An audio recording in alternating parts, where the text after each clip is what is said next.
जो है वो दलित वोट बैंक दिखाई पड़ता है, 17-18 जो है वो मुस्लिम वोट बैंक है। दोनों को मिला दिया जाए तो ये 40% का आंकड़ा बन जाता है। और बहन जी के बारे में ये कहा जाता है कि सामाजिक समीकरण साधना कोई उनसे सीखे कि आजाद, बसपा, एआईएम और छोटे मोटे दल के एक साथ आ सकते हैं। तो ये तमाम तरह के दलित और मुस्लिम वोट बैंक एक साथ आ जाएं तो ये बहुत बड़ा फैक्टर उत्तर प्रदेश में साबित कर सकते हैं, एक बड़ा मजबूत गठबंधन साबित हो सकता है। ऐसा कहना है एआईएमआईएम के प्रवक्ता शौकत अली का, जो प्रदेश अध्यक्ष भी हैं। एआईएमआईएम के प्रदेश अध्यक्ष शौकत अली ने खुले तौर पर बसपा को एक बड़ा ऑफर दिया है कि गठबंधन कर लिया जाए, और ये गठबंधन होगा तो न सिर्फ भाजपा को बल्कि सपा कांग्रेस को भी खामियाजा भुगतना पड़ सकता है।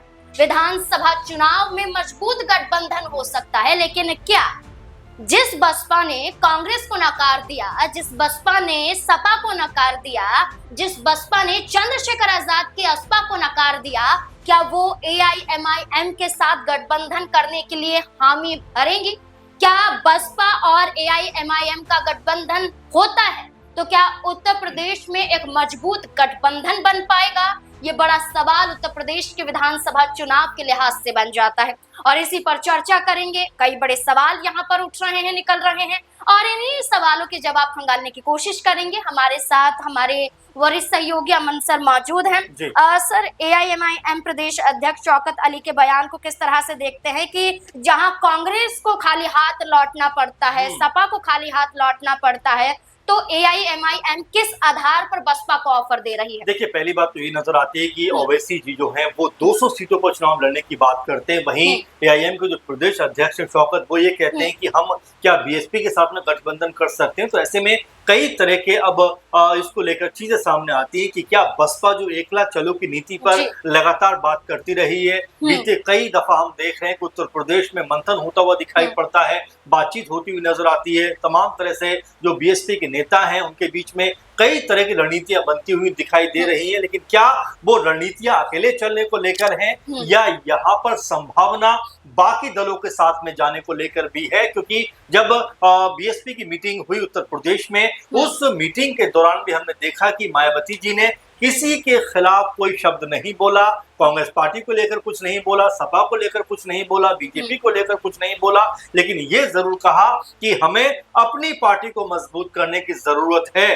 तो क्या अपने दम पर बीएसपी उत्तर प्रदेश में जीत दर्ज कर सकती है? अगर हम आंकड़ों पे जाएं, जो शुरुआत में आपने बात कही उसी के ऊपर अगर आसपास जाएं तो पता चलता है कि उत्तर प्रदेश में लगभग 20-22% जो है वो दलित वोट बैंक दिखाई पड़ता है, 17-18 जो है वो मुस्लिम वोट बैंक है। दोनों को मिला दिया जाए तो ये 40% का आंकड़ा बन जाता है। और बहन जी के बारे में ये कहा जाता है कि सामाजिक समीकरण साधना कोई उनसे सीखे, क्योंकि 2007 में जिस तरीके से उन्होंने इस सोशल इंजीनियरिंग के जरिए उत्तर प्रदेश में सफलता हासिल की, सत्ता में आई पूर्ण बहुमत के साथ में, लेकिन 2012 के बाद से लगातार उनकी जो सियासी जमीन है वो भी खिसकती हुई दिखाई पड़ी, और ये भी किसी छुपा हुआ नहीं है। यहाँ तक देखा गया कि 2024 के लोकसभा चुनाव में एक भी लोकसभा सीट जीतने में कामयाब नहीं हो पाई। उत्तर प्रदेश में 2022 के विधानसभा चुनावों की बात करें तो महज एक विधायक उनका जीता हुआ नजर आता है। तो ऐसे में अपनी सियासी जमीन को वापस लाने के लिए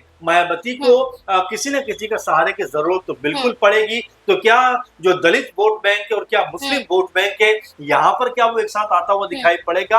और क्या सारे मुस्लिम वोट जो हैं क्या वो ओवैसी की तरफ जाएंगे? ये भी बड़ा सवाल है, क्योंकि सपा लगातार मजबूत करने की बात करती है, पीडीए की लगातार यहाँ पे बातें करते हुए नजर आते हैं। हालांकि ओवैसी जी का क्या कहना होगा, एआईएम का आने वाले दिनों में क्या कहना होगा, और सबसे महत्वपूर्ण बात की बसपा इसको लेकर अपना क्या रुख इख्तियार करती हुई दिखाई पड़ेगी, ये देखना बेहद दिलचस्प होने वाला है। क्योंकि उत्तर प्रदेश में अब तमाम समीकरण नाज़मीन बनते हुए और बिगड़ते हुए नजर आएंगे। बिल्कुल यही समीकरण है जो ये साबित करेंगे कि आने वाला समय क्या आपके लिए फायदेमंद साबित हो सकता है उत्तर प्रदेश में।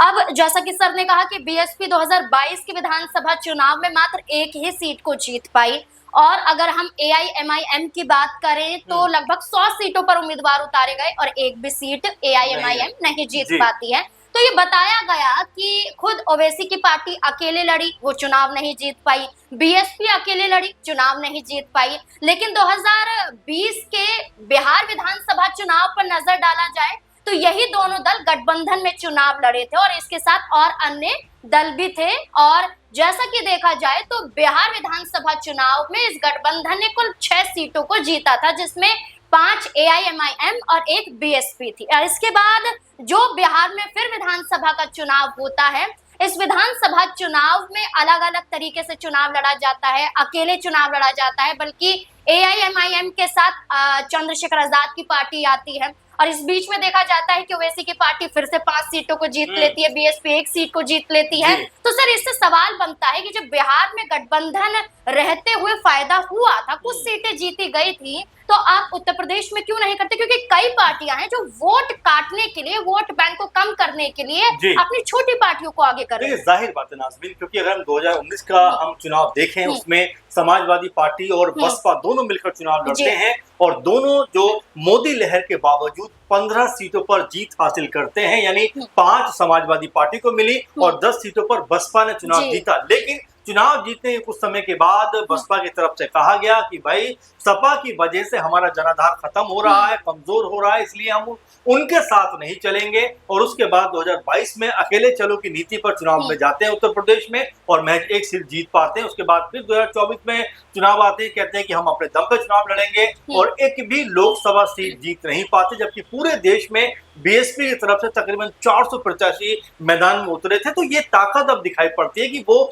जो एक समय थी वो अब दिखाई नहीं दे रही है। लगातार उनका जो वोट बैंक है वो खिसकता हुआ नजर आता है। अगर हम 2024 को ही देखें तो 8 से 10% के आसपास मिला जुलाकर मायावती जी को वोट बैंक मिला, यानी कि जो 22% दलित वोट बैंक उनके साथ में रहता था वो भी अब खिसककर दूसरे दलों के पास पहुंच गया। ऐसे में जो आपने बात कही कि एकला चलो की नीति पर चलने की बात तो करते हैं, लेकिन एकला चलो की नीति पर सफलता मिल कहां रही है? तो ऐसे में अगर ओवैसी साथ आ जाते हैं, आजाद लगातार ये बात कहते हुए दिखाई पड़ रहे हैं कि भाई हम भी बहन जी के साथ आना चाहते हैं, वो मुझे बुरा भला कहें मुझे फर्क नहीं पड़ता, और इस तरह की बातें वो कहते हुए दिखाई पड़ते हैं और सबसे बेहतर नेता के तौर पर मायावती जी को मानते हैं। तो ऐसे में क्या एक और समीकरण यहाँ पर बनकर उभर सकता है कि आजाद, बसपा, AIM और छोटे मोटे दल के एक साथ आ सकते हैं? तो ये तमाम तरह की संभावना है जो बनती हुई दिखाई पड़ सकती है। लेकिन जिस तरह से शौकत अली जो यहाँ पर AIM के प्रदेश अध्यक्ष हैं, उन्होंने जिस तरह की बात को सामने रखा है, हो सकता है कि कोई बड़ा उलटफेर उत्तर प्रदेश की राजनीति में होता हुआ दिखाई पड़ जाए। क्योंकि अगर ये दोनों दल साथ आते हैं तो जो मुस्लिम मतदाता हैं, जो दलित मतदाता, उनको साधने का प्रयास यहाँ से करते हुए दिखाई पड़ सकते हैं। बिल्कुल। अभी 14 जून को जो असदुद्दीन ओवैसी हैं, उनका बिहार उत्तर प्रदेश दौरा भी होगा। बहराइच में रैली होगी ओवैसी की और इस रैली में एक जनाधार को तय करते हुए वो नजर आएंगे। लेकिन यहाँ बखूबी कहा गया कि सिर्फ AIMIM ही क्यों, इसमें चंद्रशेखर आजाद की असपा भी हो सकती है, इसमें पल्लवी पटेल की पार्टी अपना दल कमीराबादी भी हो सकती है। क्योंकि अगर हम 2024 के लोकसभा चुनाव पर नजर डालें तो AIMIM ने पल्लवी पटेल के साथ मिलकर एक अलग मोर्चा तैयार किया था। तीसरा मोर्चा था PDM, जिसका सीधा संदर्भ था कि जो पिछड़े हैं, जो दलित हैं और जो मुस्लिम हैं, इनको साथ लेकर चलना है। यानी कि सपा के कटाक्ष में PDM बनाया गया था, PDA के कटाक्ष में। अब ऐसे में देखना होगा कि पल्लवी पटेल के साथ भी हाथ मिला चुके हैं ओवैसी और अब मायावती को ऑफर दिया जा रहा है। तो क्या मायावती इस पर विचार करती हुई नजर आएंगी? क्या लगता है कि मायावती को उत्तर प्रदेश विधानसभा चुनाव में गठबंधन के साथ ही उतरना चाहिए या फिर अकेले अपने दम पर चुनाव लड़ना चाहिए? क्या लगता है मायावती को लेकर? क्या हो सकती है आपकी राय? अपनी राय हमारे साथ जरूर साझा करें। धन्यवाद।